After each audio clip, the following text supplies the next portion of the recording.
Hi, நீங்க business ஓனரா இல்ல start அப்பா? நீங்க எதிர்பார்த்த சேல்ஸ் நடக்கலன்னு ரொம்பவே ஃபீல் பண்ணிட்டு இருக்கீங்களா?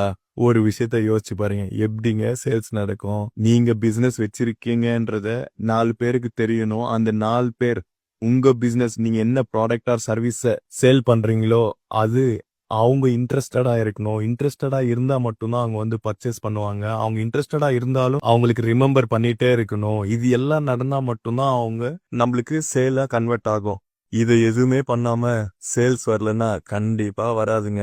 கண்டிப்பா நம்மளோட பிசினஸ் இருக்குன்னு ரெகக்னைஸ் ஆனா மட்டும்தான் அதுக்கான சேல்ஸே கிரியேட் ஆகும். இங்கதான் நம்ம டிபி டிஜிட்டல் மார்க்கெட்டிங் ஏஜென்சி உங்களுக்கு ஃபுல் சப்போர்ட் கொடுப்போம். உங்களுக்கு வெப்சைட் இல்லைன்னா வெப்சைட் கிரியேட் பண்ணி மெட்டா ஆட்ஸ் மூலியமா உங்களுக்கு ஆட்ஸ் ரன் பண்ணி டைரக்டா சேல்ஸ்க்கு டார்கெட் பண்ணுவோம். உங்களுக்கு யாருக்காச்சும் ரிக்குவயர்மெண்ட் இருந்தா growthன்னு கமெண்ட் பண்ணுங்க. தேங்க்யூ ஃபார் வாட்சிங் டிபி டிஜிட்டல் மார்க்கெட்டிங் ஏஜென்சி.